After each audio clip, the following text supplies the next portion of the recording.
네, 티베트의 지혜와 명상 온라인 강의 11주차 강의를 시작하겠습니다.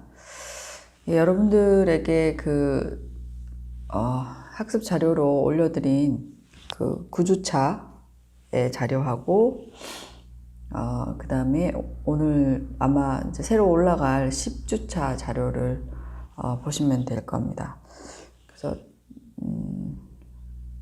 지난 시간에 이제 어디까지 했었나요? 집성제의 번뇌에 대한 내용들을 다뤘었죠.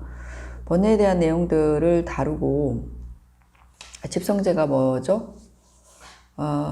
고성제는 이제 고통에 관한 진리였다면, 집성제는 고통의 원인에 관한 진리이고, 그 다음에 이 고통의 원인에서는 불교에서 크게 두 가지로 본다라는 말씀 드렸습니다. 그래서 그 첫 번째가 이제 그 다음에 두 번째가 번뇌. 그래서 우리가 고통을 겪게 되는 가장 큰 원인으로 업과 번뇌를 얘기를 하는 것이죠. 업에 대해서는 뭐 그 전에 이제 말씀을 대략적으로 드렸고, 지난 시간에는 이제 번뇌에 대해서 말씀을 드렸어요. 그래서 번뇌라는 것이 불교에서 굉장히 중요한 부분입니다. 번뇌라는 것이 뭔지에 대해서는 여러분들에게 대략적으로 설명을 드렸는데, 우리 마음에 있는 부정적인 요소를 모두 통칭하여서 번뇌라고 이름합니다. 그래서 번뇌가 우리 마음속에 일어나면 우리에게 여러 가지 문제점들을 야기시키는 것이죠. 그래서 불교의 관점에서는 누구나 괴롭거나 고통스러운 것을 원치 않기 때문에 고통과 괴로움을 가져다주는 가장 근본적인 원인을 번뇌로 보고 있어요, 불교에서는. 그래서 고통을 원치 않는다면 어떻게 해야 될까요? 번뇌를 일으키지 말아야 되는 것이죠. 그래서 지난 시간에 불교는 사실은 이제 적을 얘기하지 않는다라는 말씀을 드렸어요. 보통 이제 다른 종교에서는 적이나 원수, 그 다음에 자신의 종교에 반대되는 사람들에 대한 미움, 증오 이런 것 때문에 사실은 종교로 인해서 겪는 그런 분쟁과 많은 문제점들이 있죠. 근데 이제 불교는 구조적으로 외부의 것들을 적으로 보진 않아요. 불교는 이제 우리에게 찾아오는 그런 여러 가지 어떤 문제점들을 어디로 이제 향하고 있냐 하면 외부로 향하지 않고 바로 우리 자신, 우리 내면에 문제가 있다라고 생각을 하는 것이죠. 그래서 외부에서 나타나는 그런 문제도 근원적으로 거슬러 올라가 보면 우리 자신에게 있다라는 것입니다. 그래서 불교라는 것이 이제 철학적으로는 수긍을 많은 사람들이 하지만 어쨌든 이런 종교 철학이 가지고 있는 특징이 있어요. 한 번은 기독교의 어떤 목사님께서 기독교는 굉장히 쉬운 종교다라는 말씀을 하셨어요. 하나님만 믿으면 되니까 이보다 더 쉬운 게 어디냐라고 이제 그 종교가 가지고 있는 좋은 점들을 쉽고 그냥 편하게 종교를 신앙할 수 있는 그런 신앙적 편의성이라고 그래야 될까요? 그런 것들을 어필했던 성도들한테 어필하는 그런 내용들을 제가 본 적이 있어요. 그렇게 이제 따지면 맞습니다. 불교는 굉장히 어려운 종교예요. 쉽지 않은 종교죠. 근데 쉬운 게 모두 좋은 걸까요? 쉽고 편한 것이 무조건 좋은 것인지 한번 생각해 볼 필요는 있는 것 같습니다. 우리의 삶은 굉장히 복잡다단하고 그 다음에 우리의 삶은 굉장히 여러 가지 어려운 요소들이 있죠. 삶은 만만치 않습니다. 그래서 삶에서 일어나는 다양한 어떤 어려움이나 고난, 역경, 그리고 그것을 내가 어떠한 관점으로 어떠한 태도로 바라보고 그걸 어떻게 극복할지는 사실 쉽진 않아요. 예, 그렇습니다. 어쨌든 그래서 불교는 이제 적을 외부의 적을 진정한 적이라고 보지 않아요. 우리의 진정한 적은 우리 마음에 있다. 우리 마음의 부정적인 요소가 우리의 진정한 적이고 이것이 실질적으로 우리가 원치 않는 고통과 괴로움을 낳는 주 원인이다 라고 생각을 합니다. 그래서 지난 시간까지 불교에서 얘기하는 어떤 번뇌에 대해서 소개를 드렸어요. 소개를 드리고 근데 이제 집성제라는 거 하는 것이 번뇌를 얘기하는 것이지만 이제 집성제 내용 중에 업과 번뇌가 있지만 이 번뇌가 또 여러 가지가 있잖아요. 번뇌가 여러 가지가 있는데 그 중에서 가장 주목하고는 것이 불교에서 주목하는 것이 바로 무명이라는 것입니다. 그래서 무명은 번뇌의 사실은 근원적인 부분이라고 말씀을 드릴 수가 있어요.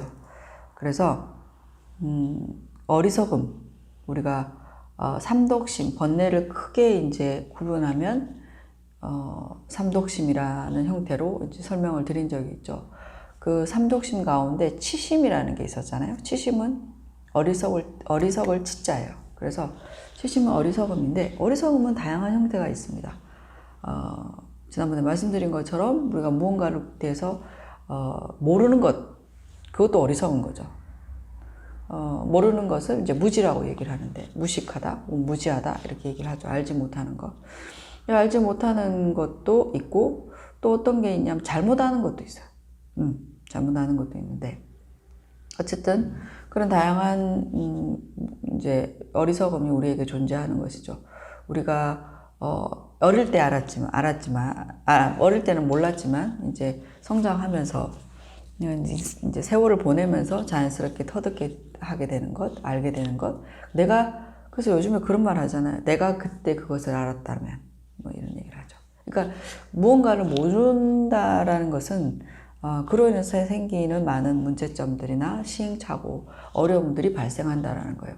그래서 불교에서 사실은 모든 고통과 괴로움은 바로 어리석음에서 생긴다라는 거예요. 이게 번뇌보다 좀 더 근원적이죠. 그러니까 이 모름이라는 것도 어리석음이라는 것도 번뇌의 한 종류입니다. 그래서 앞서 설명드린 것처럼 많은 류의 번뇌가 있지만 그 중에서 가장 우리에게 문제가 되고 근원적인 번뇌는 뭐냐면 바로 어리석음이죠. 그것을 불교에서는 치심이라고 얘기하고 그리고 그 어리석음 가운데서도 불교가 가장 근원적으로 주목하고 있는 것이 있어요. 그게 뭐냐면 바로 무명이라고 얘기를 합니다. 그래서 지난 시간에 이제 9주차 자료에 보시면 9페이지 보면 집제에서 번뇌 가운데서도 치심 중에 어리석음 중에서도 무명이 사실은 고통의 원인이 되는 그런 가장 핵심적인 번뇌라고 말씀드릴 수가 있어요. 여러분들에게 소개는 하지 않습니다만 불교에서 우리가 한 존재가 이제 생을 받는 과정을 설명을 하고 있어요. 그것을 이제 12연기라고 얘기하거든요. 12연기는 12가지의 과정을 얘기하는 것이고 연은 연하다 이제 라는 의미죠. 그러니까 우리 인연이라는 말을 쓰잖아요. 그때 연이에요. 그래서 조건으로 하여서 기는 이제 일어날 기인데 발생한다라는 거예요. 그래서 앞에 12가지가 있는데 그 12가지 중에서 이제 앞에 어떠한 조건, 원인, 인연이 으로 인해서 이제 그 결과가 이제 발생한다. 조건이 되어서 발생한다라는 그런 것이 12연기인데 거기에서 12연계에서 맨 첫 번째로 나오는 것이 바로 무명이라는 것입니다. 그래서 이 무명은 조금 전에 설명드린 것처럼 어리석음이죠. 그래서 무언가에 대해서 밟지 못하고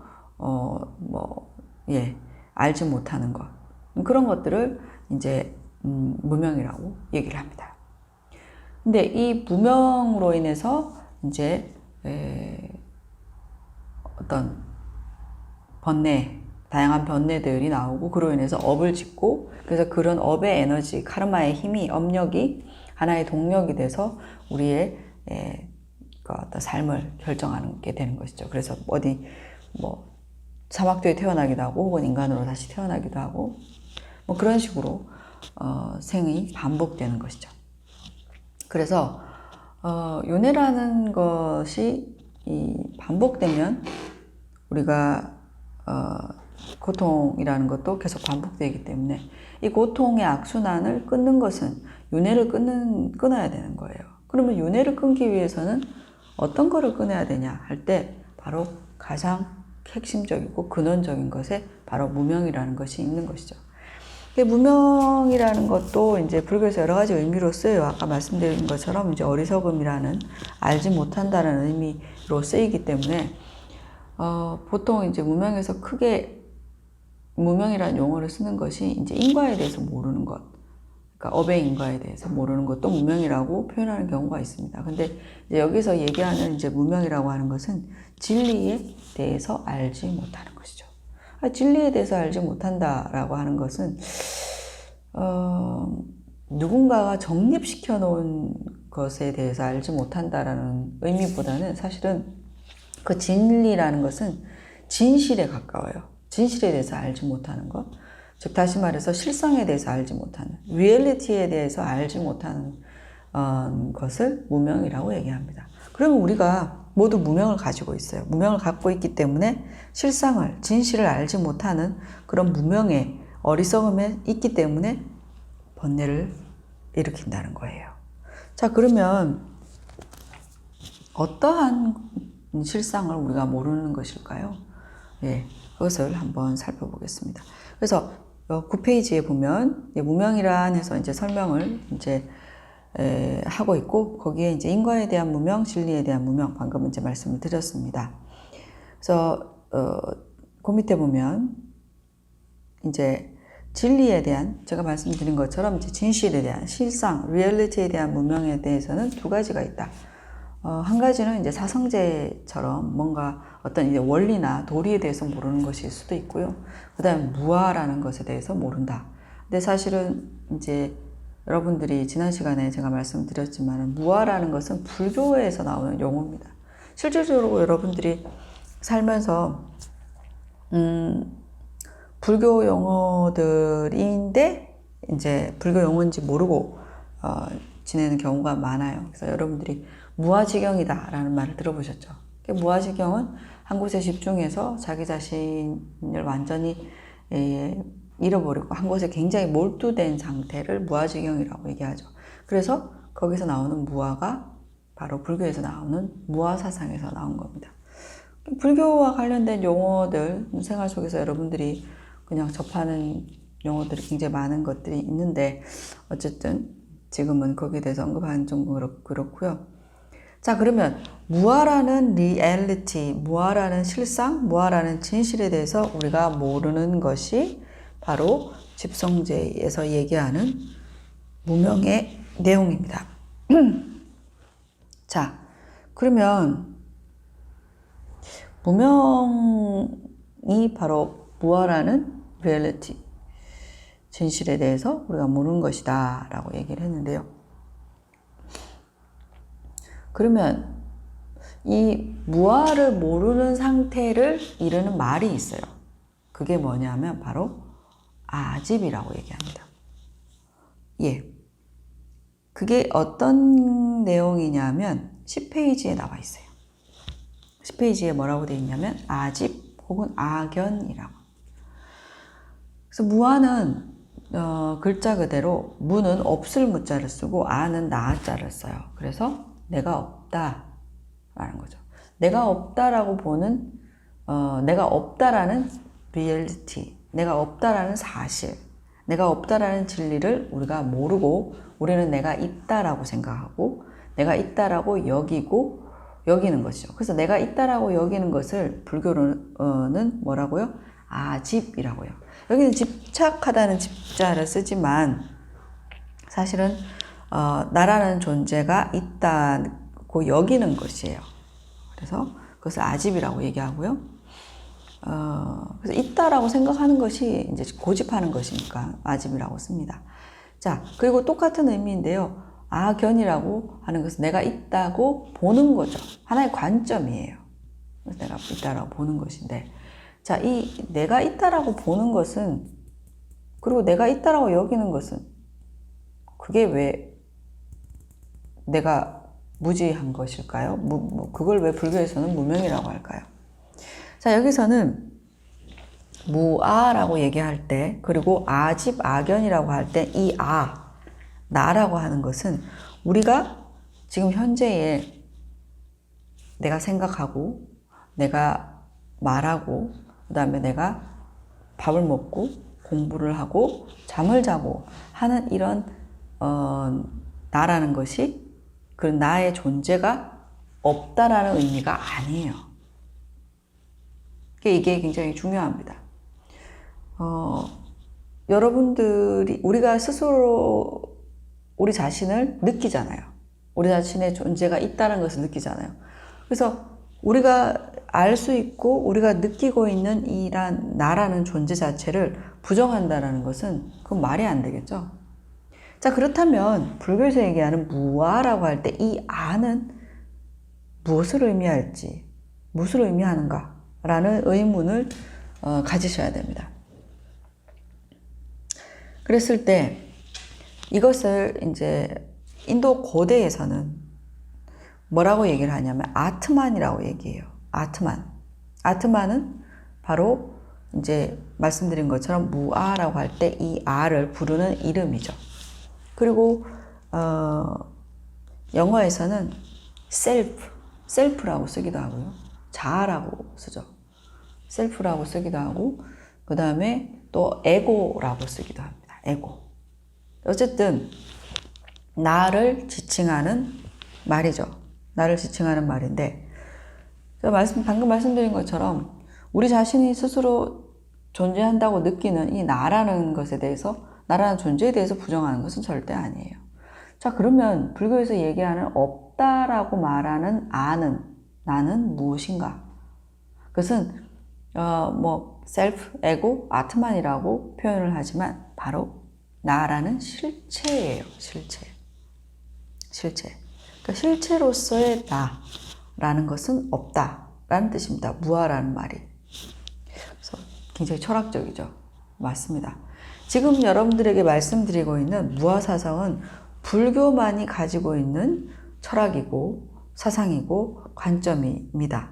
그래서 보통 종교에서 모든 종교가 다 똑같다 이렇게 얘기를 하죠. 그러니까 유사한 점이 굉장히 많아요. 왜냐하면 종교는 무엇을 얘기하냐 하면 사랑을 얘기해요. 이웃을 사랑할 것과 그 다음에 자비심을 가질 것, 그리고 사회에 봉사하고 헌신하고 이런 어떤, 그리고 또 관용과 그 다음에 인용, 감내 이런 어떤 덕목들, 종교에서 얘기하는 교훈적인 덕목들은 사실은 다 똑같아요. 그런 측면에서 모든 종교가 사랑을 얘기하고 강조하기 때문에 모든 종교는 같지 않냐 이렇게 얘기하는데, 같은 부분이 있습니다. 같은 부분이 있다는 이유로 같다고 얘기할 수는 없고, 제가 생각하기로는 뭐뭐라는 점에서 같다라는 거죠. 그런 교훈적인 덕목과 이제 사랑을 설파하는 부분에서는 같죠. 하지만 철학적으로는 굉장히 달라요. 말씀드린 것처럼 이 지구상에 많은 종교가 있지만은 오직 불교만이 무아의 사상을 얘기합니다. 그리고 이 무아의 사상은 다른 말로 공사상이라고 또 얘기를 합니다. 그래서 공사상은 나중에 또 기회가 되면 얘기할 수도 있을 텐데요. 어쨌든 자, 불교에서 얘기하는 이 무아를 얘기를 할 때 그러면 우리가 막연히 나라는 존재를 느끼고 내가 있다라는 것을 느끼는 것이 불교에서 얘기하는 어리석음, 아집, 악연일까요? 그렇지는 않습니다. 그러니까 우리는 나라는 것은 사실은 뭐예요? 살펴보면 정신과 그 다음에 육체를 통칭해서 나라고 하죠. 근데 이제 우리 자신이 이 나라는 것에 대해서 악연과 아집이 있을 때, 나라는 것에 대해서 막연하게 나라는 존재가 나를 구성하고 있는 몸과, 그러니까 마음에 의해서 내가 잠시 잠깐 존재하는 존재라고 생각하지 않는다는 거예요. 그러니까 우리는 뭐냐면 나라는 실체가 있다고 느껴요. 늙지 않는 나이가 있다고 느껴요. 그리고 또 뭐냐면 변하지 않는 내가 있다고 생각해요. 그리고 내 몸과 마음을 내 마음대로 할 수 있는 그런 어떤 주관자로서의 나라는 존재가 있다고 여긴다는 거죠. 그래서 불교에서 얘기하는 것은 시간이 지나도 변치 않는 그런 유일무이한 어떤 단일한 실체로서 우리는 나라는 것이 있다고 느끼지만 그런 게 없다라는 거죠.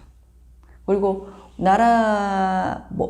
나는 몸과 마음이라는 것에 의해서 존재하는 것일 뿐인데, 반대로 우리는 몸과 마음을 내 마음대로 주관하는 주관자로서의 실체가 단독적으로 별도로 있다라고 우리 자신은 그것을 느낀다는 거죠. 그것을 집착한다는 거죠. 그렇게 여긴다는 거죠. 그래서 그런 것들이 없다라고 얘기하는 것이 불교에서 얘기하는 무아사상입니다. 여러분들이 어렵게 느낄 수는 있어요. 이게 말씀드린 것처럼 지금 얘기하는 것은 다른 종교에서 얘기하지 않는 불교만이 가지고 있는 유일한 사상이고 또 철학이기도 하고요. 그 다음에 불교 안에서도 가장 어렵다고 얘기하는 것이 바로 이 무아사상입니다. 그리고 불교에서 얘기하는 가장 궁극적인 어떤 철학, 견해이기도 합니다. 그래서 이 무아사상이 쉽지는 않은데요. 여러분들에게 무아사상을 이제 소개하는 것은 반대로 무아사상이 왜 귀한 것이냐면 이 무아라는 어떤 리얼리티에 대해서 우리가 모르고 있기 때문에, 다시 말해서 무아라는 것에 대해서 모르는 그런 진실, 그런 사실에 대해서 모르는 무지의 상태가 방금 뭐라고 말씀드렸어요? 악연과 아집이라고 얘기를 했잖아요. 자, 그러면 악연과 아집을 좀 더 들여다보겠습니다. 그러니까 아집이라는 것은 나라는 것이 막 실체가 있다라고 느끼는 거예요. 그러니까 아까 말씀드린 것처럼 태어났을 때 그죠? 그리고 여러분들이 생각을 해보세요. 어린아이였을 때 나가 있죠. 그리고 청소년기를 지나고 그다음에 중학교, 고등학교를 지나서 대학생이 된 나가 있습니다. 이러한 어떤 시간의 흐름 속에서 변하지 않는 나라는 게 있는 것 같죠. 그렇지 않습니까? 예. 그리고 앞서 말씀드린 것처럼 내 몸과 마음을 좌지우지할 수 있는 그런 주관자로서의 라는 그런 존재가 있다고 우리 스스로는 느낍니다. 근데 이러한 아집이 강하면 강할수록, 이러한 악연이 나라는 실체가 존재한다고 여기는 이런 견해가 강하면 강할수록 어떤 문제들이 생길까요? 얘는 이렇습니다. 우리가 일반적으로도 아집이 세다라는 말을 하죠. 약간 같은 맥락에서도 이해될 수 있는 부분이기도 해요. 예를 들어서 옛날에 제가 이제 티베트의 그 달라이라마라는 분의 통역관으로 활동을 할 때 달라이라마께서 이 아집과 관련된 하나의 좋은 사례를 설명해 주신 적이 있는데 그것을 여러분들에게도 소개를 하겠습니다. 예를 들어서 요즘 사람들은 뭐예요? 명품을 굉장히 좋아하더라고요. 저는 15년 동안 한국에 없었기 때문에 제가 한국에 있었던 시절에는 고가품이라는 말은 있었어요. 근데 명품이라는 말은 그렇게 많이 쓰지는 않았어요. 근데 어느새 보니까 이제 명품이라고 하고 사람들이 누구나 그런 명품을 가지기를 원하더라고요. 그래서 어쨌든 사람들이 돈을 막 열심히 모아서 열심히 막 직장 생활을 해서 명품을 사려고 그렇게 돈을 모으고 기대를 해요. 그래서 여러분들이 직장인이 돼서 이제 돈을 박봉이지만 돈을 열심히 모아서 명품을 사기로 했어요. 그래서 그 중에서 시계를 사기로 했다고 칩시다. 그래서 여러분들이 백화점이나 뭐 명품관에 가서 이제 시계를 봤어요. 시계를 봤는데 시계가 이렇게 진열되어 있어요. 진열되어 있는데 어떤 사람이 고가의 시계를 꺼내서 이제 손에 이렇게 차봅니다. 차보고 뭐 이렇게 하다가 잠다가 툭 떨어뜨렸어요. 그래서 시계가 착 깨졌어요. 그랬을 때 여러분들이 느끼는 감정은 어떻습니까? 와, 저거 비싼 건데 되게 아깝다. 뭐 어떡하지? 뭐 이런 감정이 생기겠죠? 근데 이제 만약에 여러분들이 그 명품 시계를 구입을 했어요. 그래서 집에 가서 이제 풀어보지 않고 그냥 끼고 갈게요. 그래서 명품 시계를 끼고 그 명품관을 나옵니다. 나오다가 저기 멀리서 백화점을 나와서 명품관을 나와서 길을 가고 있는데 저기서 학생들이 막 멀리서 장난치는 게 보여요. 굉장히 멀리 있어요. 그래서 뭐 별 대수롭지 않게 지나가는데 그 학생들이 저 멀리서 장난치는 학생들 중에서 한 명이 막 친구들한테 쫓기듯이 뛰기 시작합니다. 그러더니 그 학생이 저한테 와서 부딪혔어요. 그랬는데 내가 오늘 산 명품 시계, 고가의 시계가 깨졌어요. 그럼 여러분들이 어떤 감정을 느껴요? 놀라기도 하고 너무 화가 나기도 하겠죠. 이게 별의별 감정이 다 들 겁니다. 근데 시계가 깨진 상황은 똑같지만 내 손목에 있던 고가의 시계가 깨졌을 때 느끼는 감정은 왜 다를까요? 그것은 바로 이 시계가 뭐죠? 나의 것이 되었기 때문이죠. 그래서 이 시계로 인해서 내가 화가 나고 정말 화가 나서 그 학생을, 그 부주의한 학생을 욕하고 싶고 한 대 때리고 싶은 그 마음이 생기는 것이죠. 그런데 이 나의 시계가 된 것은 결국에는 뭐냐면 나와 관련된 것이잖아요. 그래서 아집이 강하면 강할수록 뭐가 강하게 일어나냐면 번뇌가 강하게 일어나요. 근데 아집이 없을 수는 없겠지만 아집이 강하지 않은 사람들은 번뇌도 적게 일어난다는 것입니다.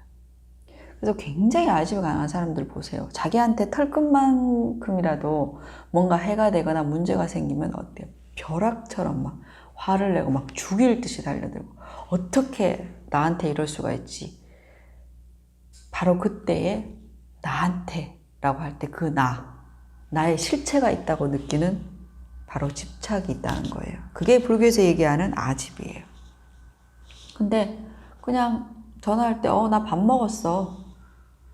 나 오늘 어디 가서 뭐 공부했어.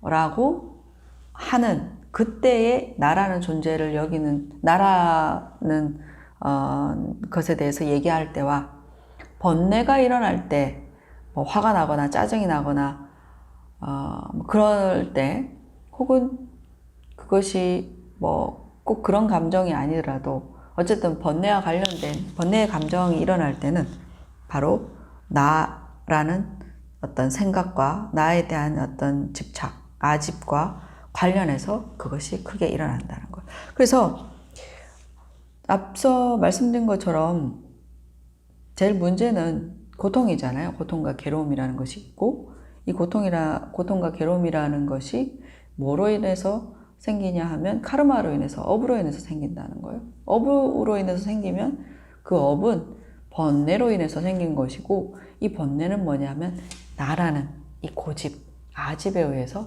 번뇌가 생긴다는 거예요. 불교에서는 이 부분을 굉장히 중요하게 생각을 해요.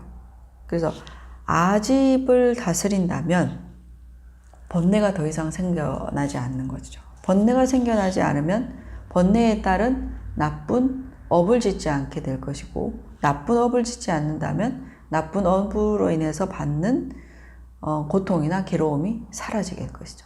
그래서 모든 문제의 근원은 어디로 회귀하느냐 하면 바로 내가 내 자신의 실체가 있다고 느끼는 그 집착, 아집에 있다고 보는 것이죠. 그렇습니다. 자, 그래서 10페이지에 보시면 아집이라고 하는 것은 여기에 뭐 써져 있어요. 몸과 마음과 별개로 상주불변하는 상주라는 말을 우리 여러분들한테 어려울까요? 항상 존재하고 그 다음에 불변하는, 변하지 않는 나라는 실체가 있다고 여기는 집착을 뭐라고? 아집이라고 합니다. 그리고 또한 악연도 같은 건데 같은 의미죠. 나라는 실체가 있다고 여기는 그릇된 견해. 여기서는 견이라는 게 결 볼견자예요.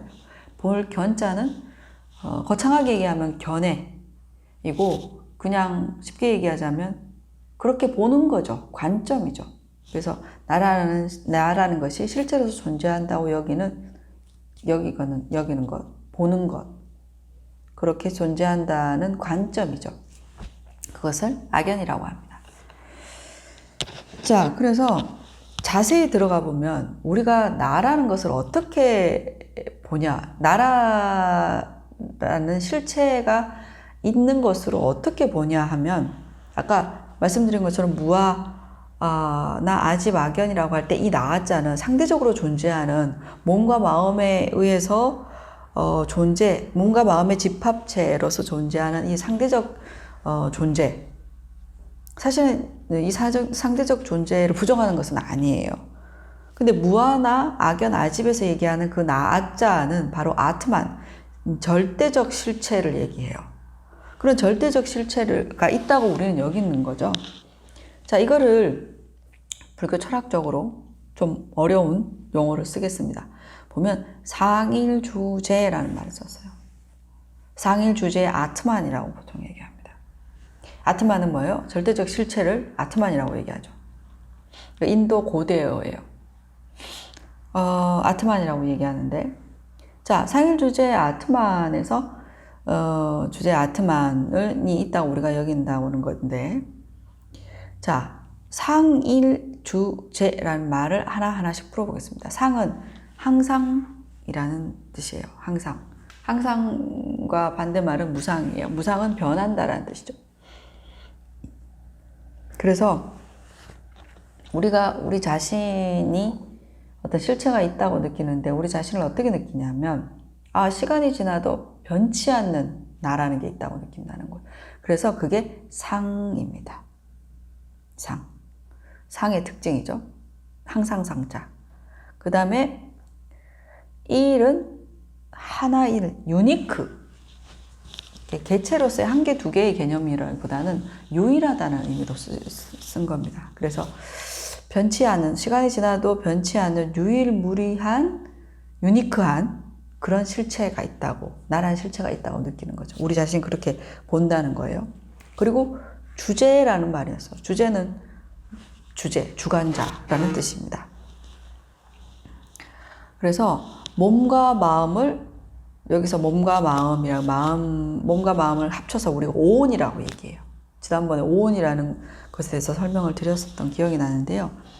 어쨌든 몸과 마음을 나라는 주관자가 마음대로 할 수 있다고 생각하고 그러한 온과 마음을 마음대로 내가 원하는 대로 주관하는 실체, 나라는 어떤 독립된 실체가 있다라고 여긴다는 거죠. 그래서 우리가 악연을 가지고 있는 그 아를 우리는 어떻게 느끼냐 하면 상일 주제의 아트만 실체로서 느낀다는 거예요.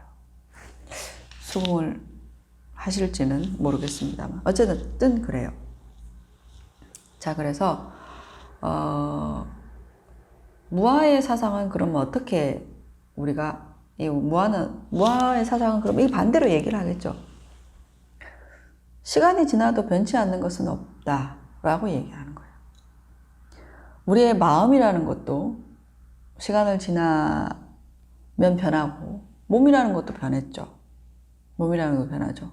근데 이러한 몸과 마음에 의해서 변치 않는다라고 생각하지만 그렇게 몸과 마음에 의해서 변치 않는 나라는 것 자체가 없다라고 얘기를 하는 것이죠.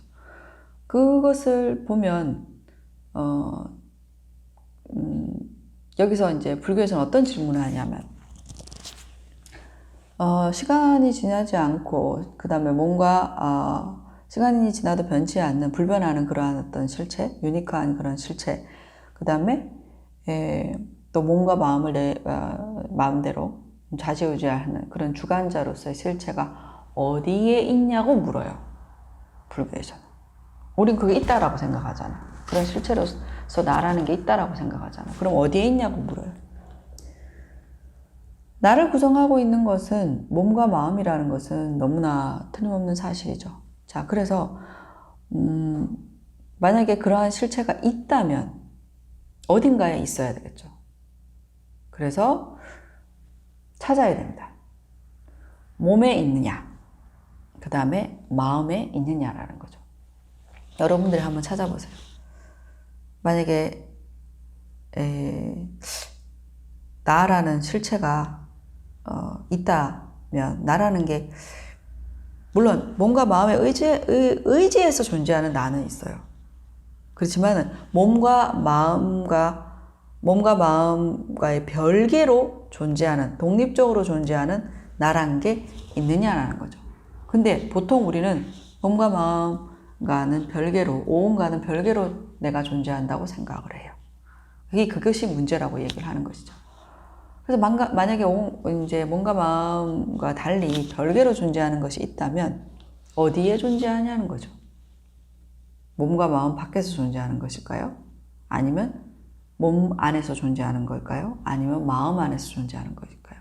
그런 것들을 하나하나 이제 분석하고 통찰해 가면서 마지막에 뭐죠? 나라고 할 만한 것이 실체가 없구나라는 것을 알게 되면 그것이 뭐예요? 무아를 알게 되는 것이겠죠. 그렇게 알게 되면 뭐죠? 무아에 대해서 모르는 무명에서부터 벗어나게 되는 것입니다. 그렇습니다. 그래서 어쨌든 그 뒷장 11페이지에 보시면 자, 무아와 관련해서 이런 무아라는 실상, 리얼리티에 대해서 무지한 것, 그것을 또 다른 말로 무아에 대한 무명이라고 부르는데요. 이것이 바로 윤회를 하게 만드는 근원적 무명이다라는 거예요. 그래서 이 근원적 무명의 내용은 방금 소개해 드렸듯이 바로 아집 혹은 악연입니다.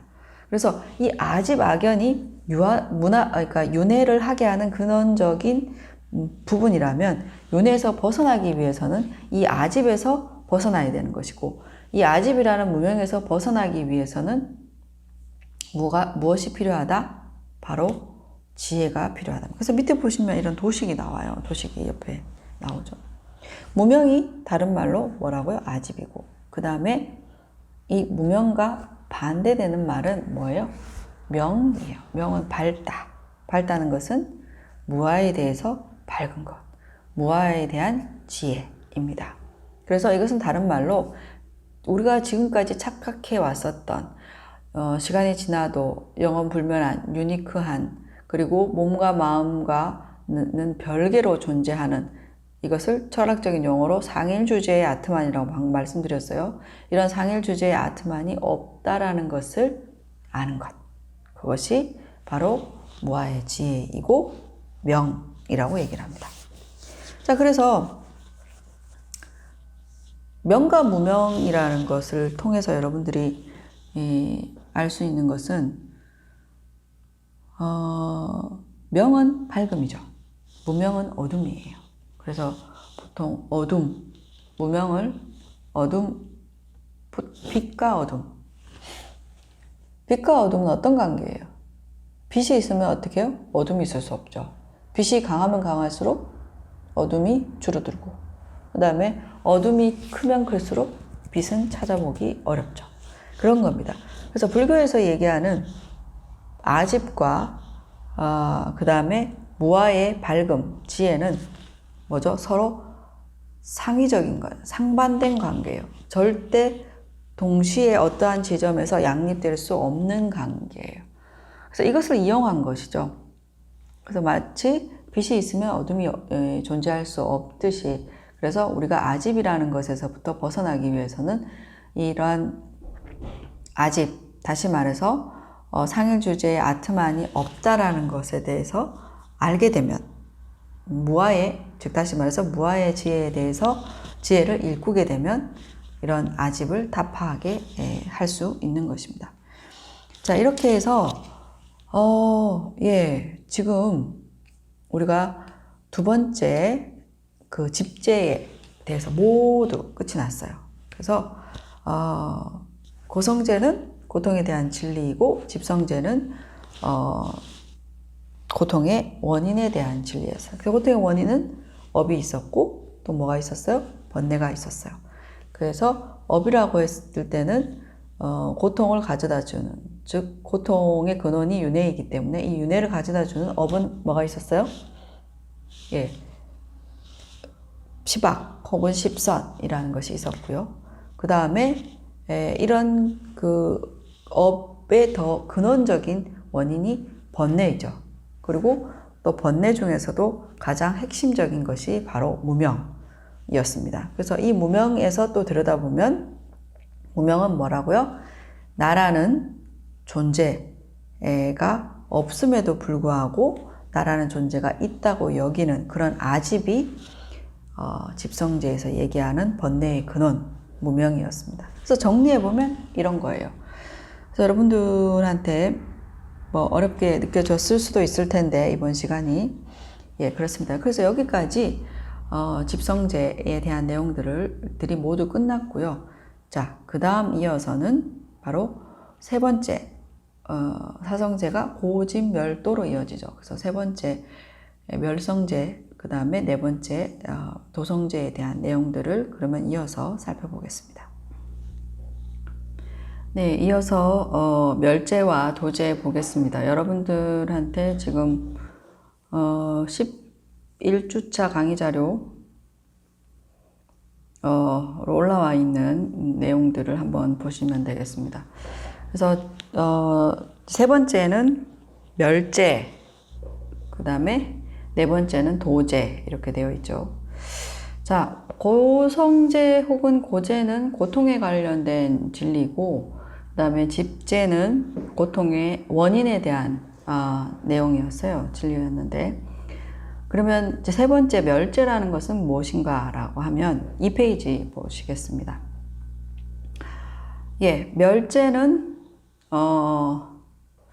이제 고제와 관련해서 고통에 대해서 이제 부처님께서 말씀하실 때 부처님께서 하신 얘기는 고통을 알아라 라는 말씀을 하셨고, 이러한 고통들에 대해서 이제 알아라 라는 말씀을 하셨고, 두 번째 이제 집제는 고통의 원인이죠. 고통의 원인은 끊어라 라고 말씀하시고, 세 번째 멸은, 멸제에 대해서는 멸을 성취하라 라는 말씀을 하셨어요. 그래서 멸이라는 것은 뭐냐면 고통의 소멸을 의미를 합니다. 고통의 소멸. 그래서 고제는 고통, 그 다음에 집제는 고통의 원인, 그 다음에 멸제는 뭐라고요? 고통의 소멸에 대한 내용이다. 그래서 멸제라는 것은 고통의 완전한 소멸, 고통의 소멸에 대한 진리를 바로 뭐라고 한다고요? 멸제라고 합니다. 자, 그러면 멸이라는 것은 뭐냐라는 거죠. 멸이라는 것은 그 다음에 보시면, 멸이라는 것은 고통의 완전한 소멸 이라는 뜻이고, 불교의 어떤 궁극적인 목적이에요. 고통의 목적.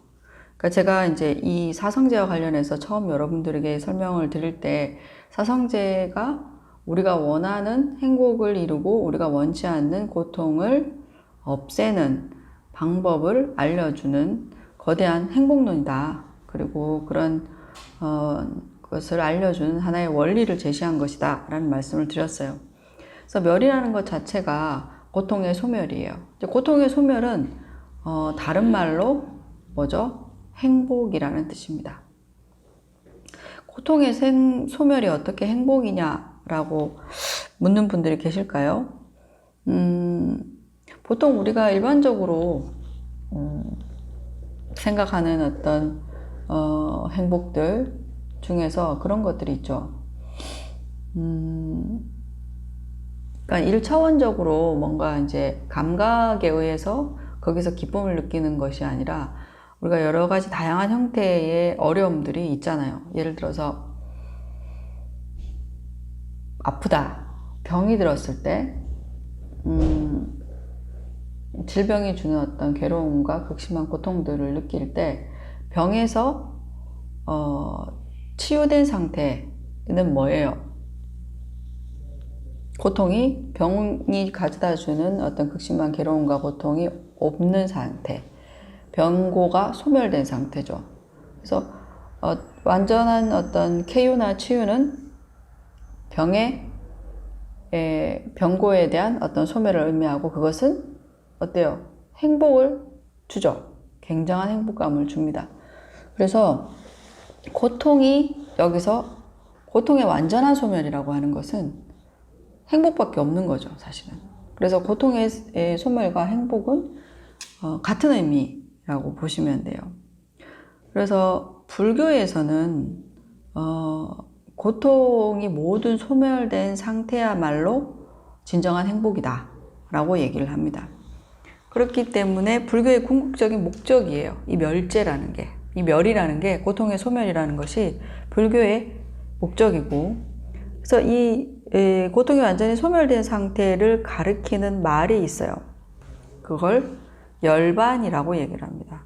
그래서 열반은 이제 그 고대 인도어로 니르바나라고 얘기를 합니다. 니르바나. 근데 니르바나라는 말 자체는 그야말로 괴로움을 넘어섰다라는 의미예요.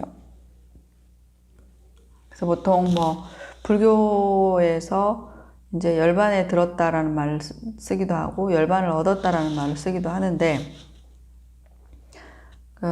불교의 어떤 궁극적인 목적을 나타낼 때 열반이라는 단어를 쓰기도 하고 그 다음에 여러분들이 한 번은 들어봤을 겁니다. 해탈이라고 하죠. 해탈이라고 하는 말도 있습니다. 해탈은 벗어남이라는 뜻이에요.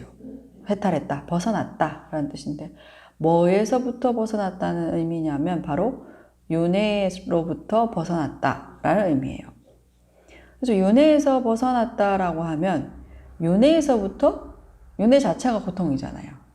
그래서 윤회에서 벗어났다는 것은 윤회가 가져다주는 모든 고통에서부터 벗어났다는 것을 의미합니다. 그래서 해탈도 윤회에서 벗어났다, 윤회의 고통에서 벗어났다라는 의미에서 해탈이라는 말을 씁니다. 그래서 해탈도 불교가 얘기하는 어떤 목적이죠. 그래서 불교 안에서 이 멸을 가리키는 여러 가지 표현들이 있다. 그것이 열반이라고 표현하기도 하고 때로는 해탈이라는 의미로도 표현됩니다. 그래서 어쨌든 불교에서 말하는 궁극적인 행복, 그 다음에 진정한 행복이라는 거죠. 그래서 고통의 소멸 없이는 진정한 행복을 이룰 수 없다는 거예요. 그렇잖아요. 고통을 가져다 주는 원인이 씨앗이 종자가 여전히 존재한다면 그렇잖아요. 불씨가 여전히 존재한다면 계속 불이 날 수 있는 그런 조건들이 항상 우리의 가까이 있는다는 그런 의미가 되기 때문에 고통의 원인이 되는 것이 우리에게 항상 있다면 그 고통의 원인으로 해서 고통의 라는 결과, 괴로움을 겪게 되는 것은 항상 우리에게 찾아오는 것이죠. 그래서 고통의 완전한 어떤 소멸은 사실은 어떤 의미냐면 고통의 원인을 소멸했다는 의미예요. 그래서 뒷페이지에 보시면 나와 있습니다. 고통의 소멸은 고통의 원인을 소멸함으로써 가능하다. 그래서 엄밀하게 따지면 불교에서 멸이라고 하는 고통의 소멸이라고 하는 것은 고통의 원인을 소멸했다. 그래서 고통의 원인을 소멸하면 더 이상 고통을 가져다 주는 그런 조건이 없기 때문에 영원한 행복을 얻을 수 있다는 거죠. 그래서 방금 이제 불씨의 비유처럼 불씨가 계속 남아 있으면 그 어떤 상황과 정황 조건이 맞으면 불이 날 수 있잖아요. 그런 것처럼 고통을 가져다 주는 고통의 원인, 고통의 씨앗이 있으면 어떤 상황에서든 고통을 가져올 수 있겠죠. 그래서 고통의 완전한 소멸은 거듭 말씀드리지만 고통의 원인의 소멸돼야지만 가능하다는 것. 여기에 굉장히 핵심적인 부분이, 에센스가 여기에 담겨 있다고 할 수 있습니다. 그래서 3페이지 보시면 이게 이런 말이에요. 즉 멸죄라고 하는 것은 고통의 원인인 무명에서 벗어난 상태를 의미합니다.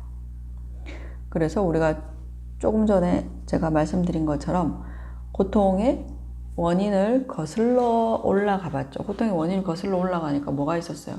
카르마라는 게 탁 나왔죠. 고통을, 우리가 뭐 구체적인 고통을 겪게 되는 여러 가지 이유를 이제 되짚어 보면 거기에서 가장 먼저 원인 중에 가장 먼저 만나는 게 뭐냐면 카르마라는 거였어요. 근데 그러면 이 카르마라는 것은, 업이라는 것은 왜 생겼냐라고 또 소급해서 올라가 보면 뭐가 있었어요? 번뇌라는 것이 있었어요. 그렇죠? 어떤 행위를 하게 되는 것은 우리가 동기에 의해서, 우리의 마음작용으로 인해서 나쁜 말도 하게 되고 폭력을 행사하기도 하고 그런 카르마를 짓는 거죠. 액션을 하게 되는 거죠. 그래서 이런 번뇌는 그러면 왜, 뭐 때문에 생긴 것이냐 했을 때 바로 무명이라는 거죠. 무명이라는 것이 뭐냐? 나라는 실체가 있다고 여기는 집착, 아집에서 비롯된 것이죠. 그래서 이 무명, 아집, 지금 여기에 보면 3페이지에 이 도식이 나와 있습니다. 그렇죠? 그래서 무명, 아집, 무명, 아집에서 번뇌, 번뇌로 인해서 업을 지어서 윤회와 고통을 겪게 된다라는 것이죠. 그래서 이 세 가지가 사실은 원인이에요. 앞에 이 세 가지가 원인이고 뒤가 결과인데, 그래서 무명이라고 하는 것이 뭐요? 가장 고통의 원인 중에서도 가장 뿌리가 되는, 근원이 되는 것이에요. 그래서 실질적으로 멸이라고 하는 것은 이러한 고통의 근원인 무명에서 벗어난 상태를 의미합니다. 그래서 무명에서 벗어난 상태는 뭘까라고 했을 때 바로 무아의 지혜를 정득한 상태라고 할 수가 있습니다. 자, 어쨌든 이게 멸의 내용이에요. 이제 사실은 멸도 이제 불교 철학에서 굉장히 깊이 있는 내용들이 많이 있습니다. 사실은 왜냐하면 멸이라고 하는 것이 아까 말씀드린 것처럼 질병이 없는 상태예요. 질병에서 벗어난 상태거든요. 근데 이런 어떤 상태가 여러 가지 어떤 경계로 나뉠 수가 있어요. 단계로 나뉠 수가 있기 때문에 보통 이제 불교에서는 이제 깨달음이라고 얘기를 하죠. 그래서 이 멸의 단계가 있다라는 것을 말씀드리면 여러분들은 그러면 멸의 단계가 있으면 무명에도 번뇌에도 단계가 있지 않을까라고 이제 유추해 볼 수 있겠죠. 예, 그렇습니다. 그래서 너무 이제 깊이 있는 내용들을 다 여러분들에게 설명드리기는 어렵기 때문에, 또 교양 과목이고 하기 때문에, 어쨌든 불교에서는 이제 이 멸죄라는 것에 대해서 굉장히 많은 가르침들이 있지만 여기서는 오늘 요약해서 간단하게 이 정도만 소개하겠습니다. 그래서 쉽게 말씀드리면 멸이라는 것은 우리가 소멸한다는 말을 쓸 때 멸이라는 말을 쓰잖아요. 그래서 멸하다라는 말 쓰죠. 그 멸이에요. 그래서 이 멸죄의 멸이라고 하는 것은 고통의 완전한 소멸을 의미하고, 이것을 다른 말로 니르바나 혹은 해탈이라고도 얘기를 합니다. 그리고 이것은 불교의 궁극적이고 진정한 행복을 뜻하기도 하는데, 결국에는 여기서 조금 여러분들이 이제 주목해야 될 것은 바로 고통의 소멸이라는 것이 고통이라는 것은 결과이잖아요, 사실은. 결과이기 때문에 이미 결과로 이렇게 우리가 지금 겪고 있는 것, 이미 결과로서 나타난 것을 없앨 수는 없어요. 그래서 어쨌든, 앞으로 혹은 이제 이후에 내가 겪게 되는 그런 모든 괴로움과 고통들을 없앨 수는 있다라는 것이죠. 그것은 뭐냐면 그것을 만들어내는 원인을 없앰으로써 가능하다. 그래서 멸이라고 하는 의미는 결과의 고통의 소멸이라고 얘기하지만 엄밀히 따져서는 고통의 원인의 소멸을 의미한다. 그리고 고통의 원인은 무명이기 때문에 무명에서 완전히 벗어난 상태를 의미한다. 이렇게 이제 정리해서 이해하시면 될 것 같습니다. 말이 여러분들한테 어려울 거라고 생각은 들어요. 생각은 들지만 그래도 이해 못할 부분은 아니니까. 아까 이제 비유했듯이 뒤에 가면 또 비유를 하나 들겠습니다. 그러니까 여기까지만 하고. 자, 그 다음에 이제 4페이지 가보겠습니다. 4페이지 가보시면 도제라고 나와 있네요. 도제는 그야말로 길도자, 길에 대한 얘기인데요. 도제에는, 멸의 원인. 그러니까 다시 말해서 멸을 이루는 방법에 대한 진리입니다. 그래서 보시면 고통을 소멸하는 길, 고통의 소멸이 멸이잖아요. 그래서 멸을 이루는 길과 방법을 뜻하는 것이 도제이다. 고요. 이제 불교에서 얘기하는 어떤 불교적 실천과 수행법 방법들이 이 모든 도제 안에 들어간다 말씀을 드릴 수 있습니다.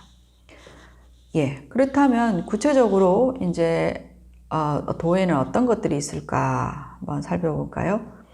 자, 부처님께서 아까 소개했듯이 고제에 대해서는 뭐라고 했어요? 고를 알아라 라고 말씀하셨고, 고에 대한 진리를 말씀하시면서 고를 알아야 된다, 알아라 말씀하시고, 집에 대해서는 뭐라고 얘기하셨죠?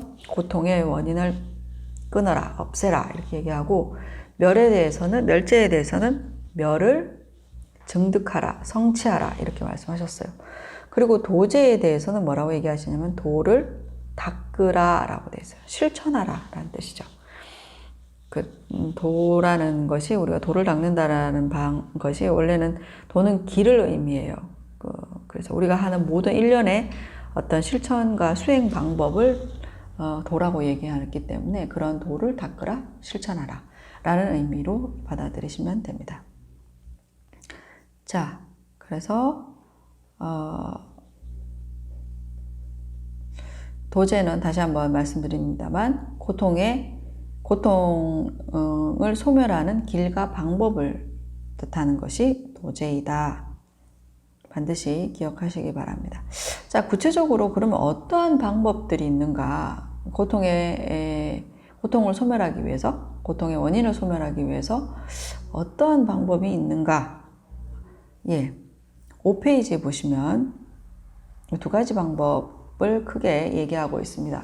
원시불교라고 하기도 하고 초기 불교에서는 8가지의 그 올바른 길, 방법을 제시하고 있어요. 그것을 불교 용어로 팔정도라고 얘기를 합니다.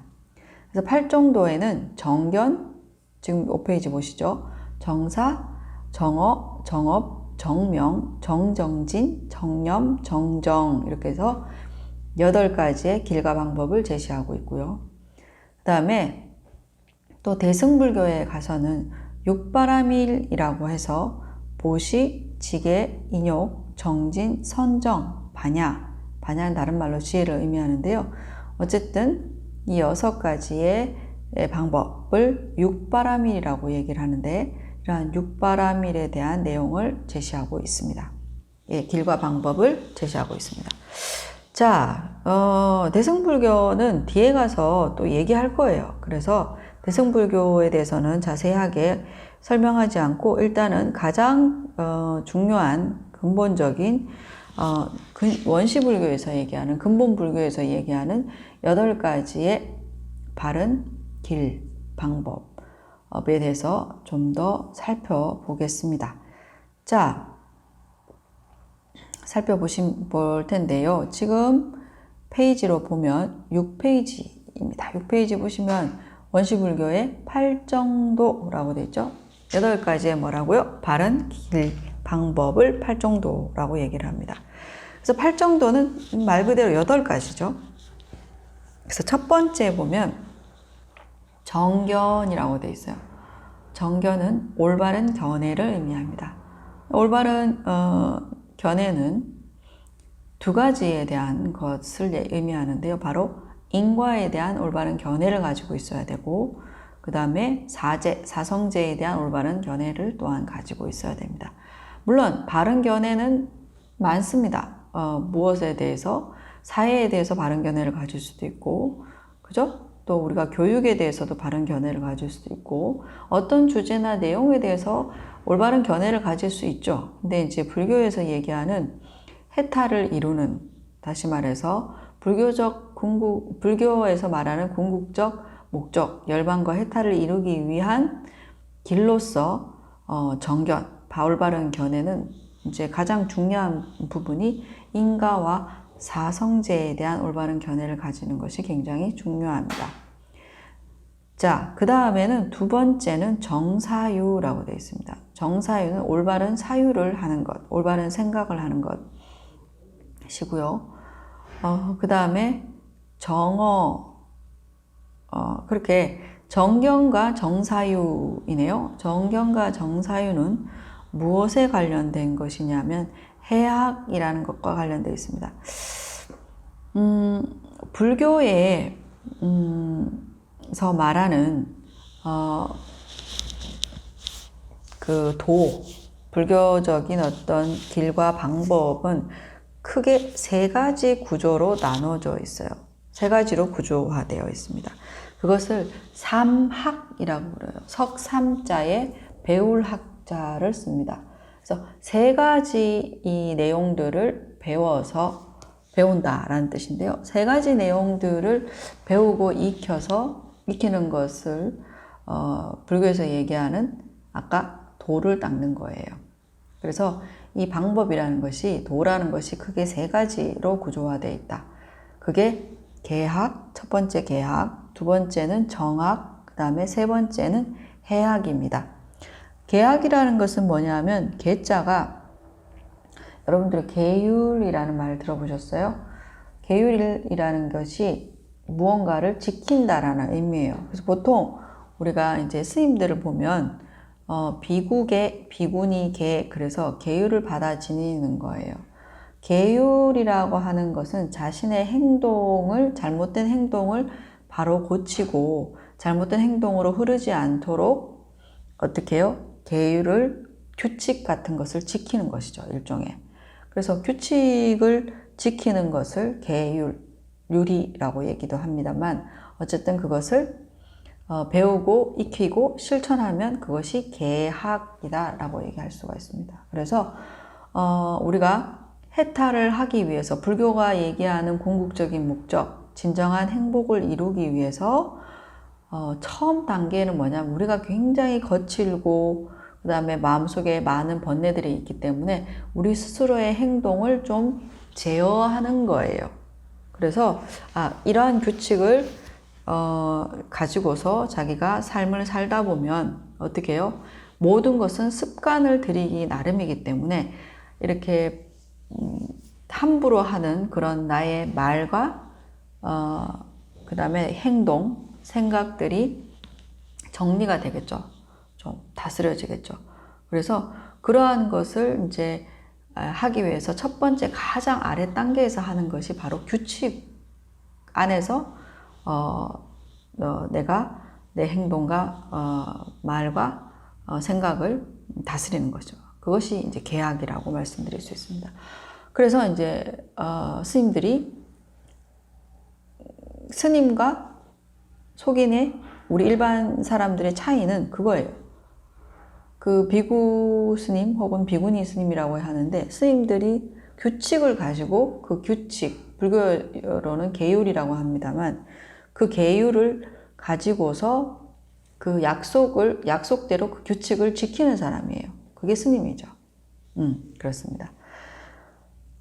그렇다면 이제 뭐 일반 사람들은 계를 지키는 것이 없나요? 라고 묻는다면 있습니다. 일반 사람들은 제가인들 역시도 해탈을 위해서 지키는 규칙이 있어요. 그것을 우바이 계율이라는 게 있어요. 근데 지금 이제 계율에 대해서 자세하게 다루는 때는 아니지만 어쨌든 아셨죠? 맨 첫 번째 단계로 배우는 것이 이제 계율, 어떤 규칙 속에서 나의 몸과 말과 마음을 다스리는 것으로 시작을 하기 때문에 그것을 바로 계학이라고 부른다는 거예요. 그래서 그런 계율을 받아 지녀서 그것을 내가 마음먹은 대로 약속한 대로 배우고 익히고 또한 실천하는 것, 그것을 계학이라고 한다. 그 계학에 해당되는 게 바로 세 번째와 네 번째, 다섯 번째 내용입니다. 그래서 세 번째는 뭐냐면 정어라고 되어 있네요. 정어는 올바른 말을 하는 것이에요.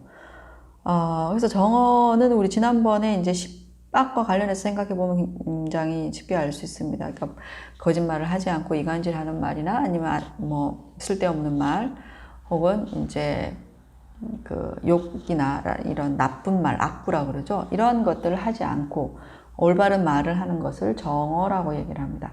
그 다음에 정업이라고 하는 것은 올바른 행위를 하는 것이죠. 그래서 올바른 행동들을 하는 것을 정업, 여기서 정업이라고 하는 것은 협의의 의미로서 얘기를 하는 겁니다. 행동, 몸으로 보여주는 행동을 얘기하죠. 그래서 그러한 올바른 행동을 하는 것이 정업이고요. 그 다음 세 번째는 정명입니다. 정명은 바를 정자를 쓰고 명은 목숨 명자를 써요. 우리의 목숨이라는 뜻인데 바른 목숨은 뭐냐면 올바른 생업으로서 목숨을 유지하는 것이 정명입니다. 올바른 생업으로 목숨을 유지하지 않는 것은 올바른 생업이 아닌, 그러니까 나쁜 생업으로 목숨을 유지하는 건 어떤 게 있을까요? 예를 들어서 살생을 통해서 생업을 유지하는 것, 혹은 뭐 남의 돈을 훔치는 것, 횡령, 그죠? 뭐 그런 것들, 그런 걸로 이제 목숨을 부지하는 것, 그 다음에 남을 속여서 목숨을 부지하는 것, 뭐 아첨아부를 해서 자신의 목숨을 유지하는 것, 이러한 모든 것이 바로 정명과 반대되는 말입니다. 그래서 정명과 반대되는 말을 사명이라고 그래요. 사명, 사때를 사자를 쓰는데 우리 사음할 때 사자랑 같은 사자입니다. 그래서 어쨌든 사음의 사자처럼 그 사자에다가 명을 붙이면 이제 사명, 잘못된 생업으로 목숨을 유지하는 것을 말하죠. 그래서 그렇게 하지 않는 것을 정명이라고 합니다. 그래서 계학의 내용에 포함되는 것이 정업, 정명, 이 세 가지고요. 자, 그 다음에 둘, 셋, 넷, 다섯, 여섯 번째 보시면 정정진이라고 나와 있어요. 정정진은 올바른 노력입니다. 그래서 올바른 노력, 올바르지 않은 노력도 있죠. 왜냐하면 누구를 시기 질투해서 누구를 무너뜨리려고 하는 노력도 있을 것이고요. 그리고 누구를 죽이려고 하는 노력도 있을 것이고요. 그 다음에 누군가의 어떤 재물을 훔치려고 하는 노력도 있을 것이고요. 누구를 괴롭히기 위해서 하는 노력도 있을 것이고요. 그런 식의 노력들은 다 정정진이 될 수 없습니다. 그래서 여기서 말하는 것은 선을 위해서 하는 그런 노력, 수행을 위해서 하는 노력, 이러한 노력들을 바로 올바른 노력이다 라고 얘기를 합니다. 자, 그 다음에는 정념이라고 되어 있어요. 정념은 올바른 기억이라는 뜻이에요. 그래서 여기서 올바른 기억이라는 것은 우리가 나쁜 것도 기억하기도 하고, 내가 누군가를 괴롭히기 위해서 내가 이런 행동을 해야지라고 자신이 해야 될 것을 기억하는 것도 있죠. 그런데 여기서 말하는 것은 자신이 해야 할 것, 그리고 선이 되는 것, 이제 선업이 되는, 선행이 되는 것들을 잊지 않고 이제 잊지 않는 것, 그것을 바로 정념이라고 해요. 올바른 기억이죠. 여기서 올바른 기억이라는 것은 그 기억 자체가 잘못됐고 잘못되지 않고의 의미가 아니라 선과 관련된 기억을 의미해요. 그래서 선을 잇지 않는 것을 정념이라고 얘기를 합니다. 자, 그 다음에는 정정이라고 얘기해요. 정정은 올바른 집중을 얘기를 해요. 이것은 좀 이제 여러분들에게 쉽게 푸는 것이고요. 원래 이제 정은 이제 어떤 명상이나 집중을 의미를 합니다. 그래서 이제 마지막에 여섯, 일곱, 여덟 번째 정진, 정념, 정정은 바로 정학에 관련된 부분이에요.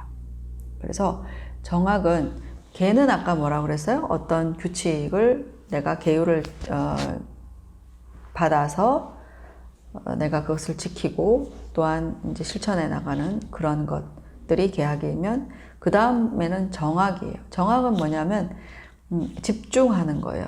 내가 어떤 공부를 하여서 그 공부에 집중하지 않으면 결과를 얻을 수가 없는 거죠. 그런 것처럼 이 정학도 내가 집중해서 올바른 노력을 하고 그 다음에 선을 잇지 않고 행하고 그 다음에 또 한 곳에 오롯이 이제 집중, 명상하는 것 이런 것들이 있어야지만 불교에서 얘기하는 그런 해학, 즉 지혜가 일어날 수가 있는 것이죠. 그래서 맨 처음에 초석, 그러니까 집을 지을 때 밑에 초석을 놓는 것에 계약을 많이 비유합니다. 그래서 계약이 맨 먼저 밑에 오고 그 위에 계약이 돼야지만 내 몸과 말과 마음이 어느 정도 다스려져야지만 규칙 속에서 내 몸과 말과 마음이 다스려져서 어느 정도 이제 이렇게 차분해진 상태여야지만 그 다음에 뭐가 가능하다? 집중이 가능하다는 거죠. 그래서 이 집중에 관련된 내용들을 바로 정학이라고 얘기를 합니다. 그래서 그 집중해서 불교의 어떤 수행을 해 나가다 보면 어떤 게 생긴다고요? 지혜가 생긴다. 그래서 그것을 다른 말로 해학이라고 얘기를 합니다. 그래서 첫 번째 전경과 정사유는 해학을 이루는, 다시 말해서 이 해자는 지혜 해자거든요. 그래서 지혜를 갈고 닦는, 이제 지혜를 일으키기 위해서 하는 일련의 모든 배움과 실천을 해학이라고 해요. 그래서 지혜를 일으키기 위해서 직접적인 어떤 실천이 뭐냐 하면 바로 정견을 가지고 정사유, 그러니까 올바른 사유를 하는 것이죠. 그래서 올바른 견해와 올바른 사유를 하는 것으로 인해서 지혜가 생긴다. 근데 이 지혜가 제대로 생기려면 그 밑에 무엇이 바탕이 되어야 되냐면 집중이라는 것이 바탕이 되어야 된다는 거. 집중이라는 것을 제가 좀 전에 설명드린 것처럼 바로 정학이라는 것이죠. 근데 이 정학이라는 것은 어떤 것에서부터 또 오느냐 하면 그 밑바닥에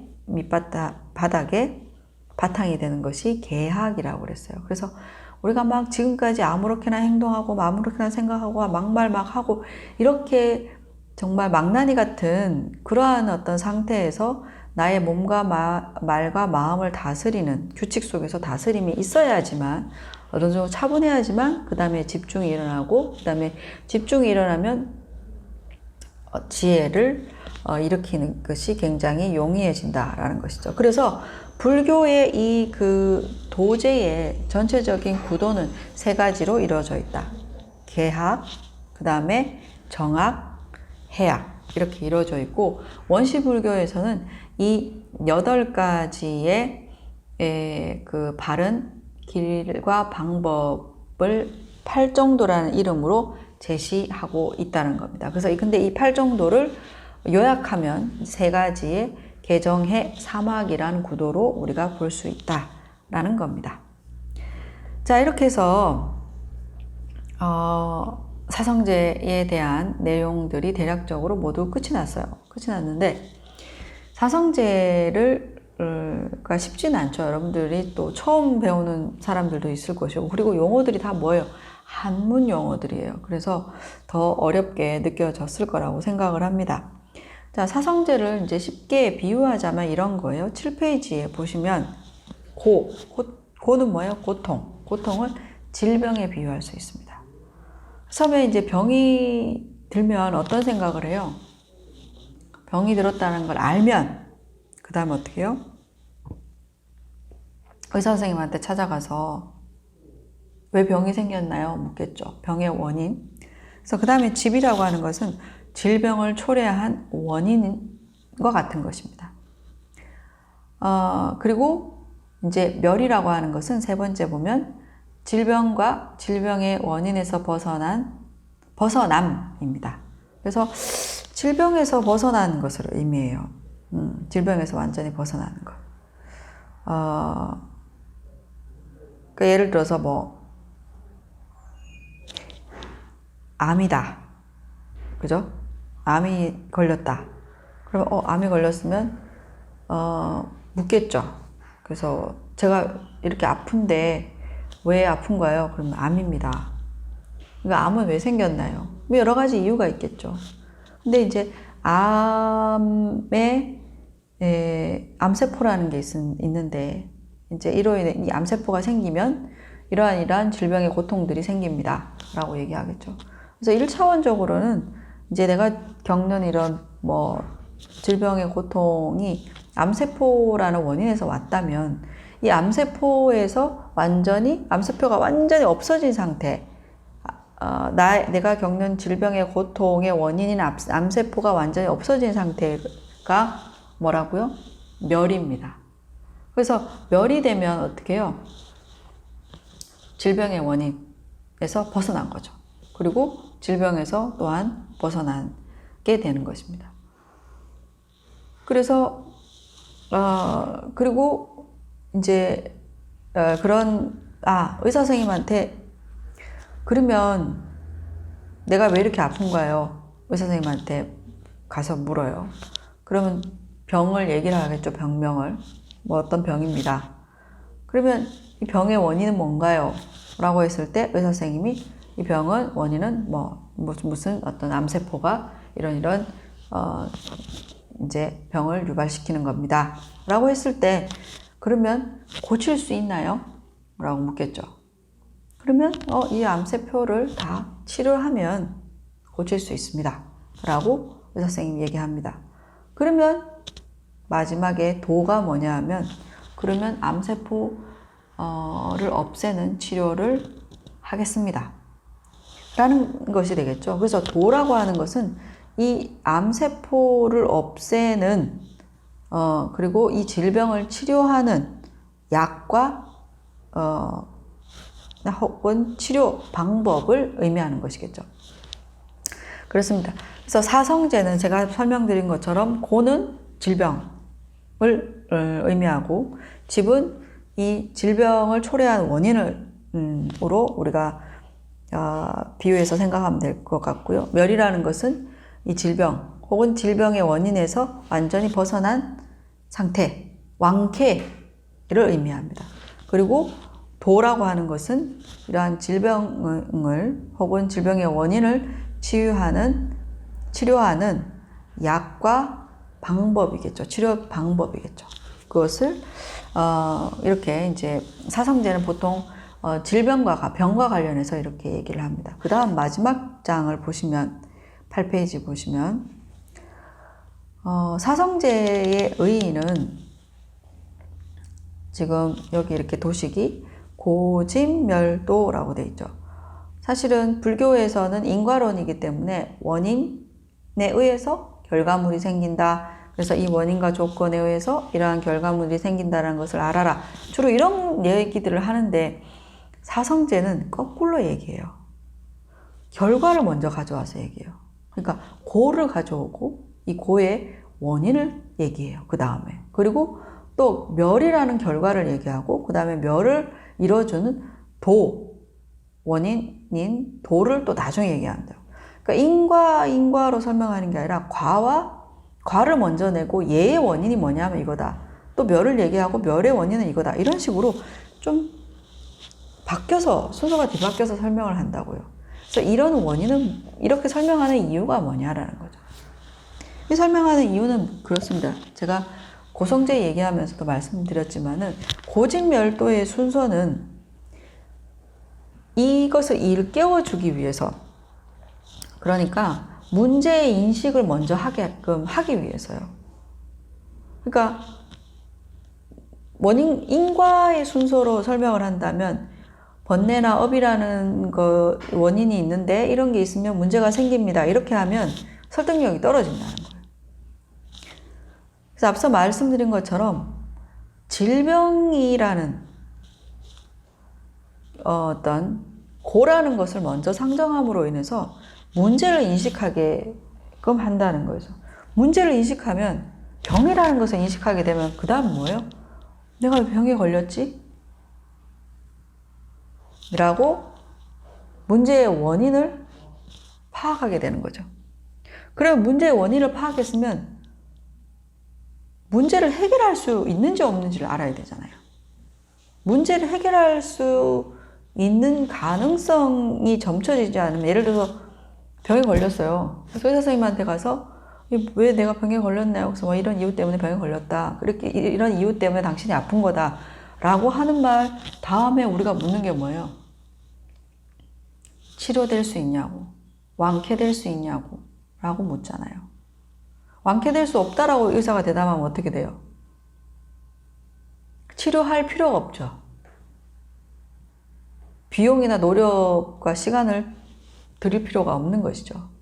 그래서 그 다음 중요한 것이 뭐냐면 해결의 가능성이 있는지를 확인하는 거예요. 그게 멸이죠. 그러니까 고통이 완전히 없는 상태가 가능하냐라는 거예요. 가능하죠. 불교에서는 멸이라는 게 가능합니다. 그래서 그게 가능하기 때문에, 그래서 그 가능성을 그 다음에 확인하고, 그 가능성을 확인한 다음에 그 다음에 마지막에 사실은 이 부처님께서 우리에게 우리를 어디로 이끌고 싶어 하냐 하면 바로 이 병의 완쾌를 가져올 수 있도록 실질적인 치료 방법, 치료를 하게 만드는 거예요. 그게 결국에는 도로 이끌기 위해서요. 마지막 이 도로. 병을 치료하게끔 그 사람이 병을 인식하고 문제를 인식하고 문제의 원인을 파악하고 문제의 해결 가능성을 확인하면 그 다음 뭐 하겠어요? 문제를 해결하는 방법에 들어가겠죠. 실천하겠죠. 그래서 이러한 과정은 가르침을 받는 우리가 문제의 인식과 문제의 원인과 해결 가능성과 그 다음에 결국에는 문제를 해결하도록 이끌기 위해서 이러한 고집멸도의 순서로 말씀하신 거다라는 것입니다. 그래서 그런 이 사성제의 순서는 그러한 의미를 가지고 그러한 의의가 있는 것이고요. 그 다음에 또 이 고집멸도를 보면 결국에는 그래요. 고집은 윤회의 원인과 결과이고요. 그 다음에 멸도는 윤회에서 벗어나는 원인과 결과를 얘기해 주는 겁니다. 그래서 네 가지일 수밖에 없는 것이죠. 네. 그래서 윤회이냐, 고집은 윤회의 이야기이고 멸도는 해탈의 이야기입니다. 윤회에서 벗어나는 이야기. 그래서 윤회는 고통이 있는 것이고 그 다음에 멸도는 뭐죠? 해탈의 이야기이기 때문에 영원한 행복을 이루는 이야기죠. 그래서 고통을 없애고 영원한 행복을 이루는 이야기가 바로 이 사성제의 내용이다 라고 말씀드릴 수 있습니다. 그래서 오늘 11주차 온라인 강의는 여기까지 하겠습니다. 네. 지금 이제 퀴즈와 관련해서 이제 말씀을 드리는데, 우리가 중간고사도 치르지 않았고, 그래서, 퀴즈가 사실은 성적에 조금 비중 있게 들어갈 수밖에 없어요. 그러니까 출결, 성적이라기보다는 출결이, 퀴즈로 인해서 출결을 판단하기 때문에, 그래서 지금 퀴즈를 안 푸는 친구들이 있는데, 4번 이상 퀴즈를 풀지 않으면 이제 낙제가 되기 때문에 그런 점을 유의하고 또 여러 가지 불가피한 사정이 있으면 그것은 또 이메일이나 전화로 연락을 하시기 바랍니다.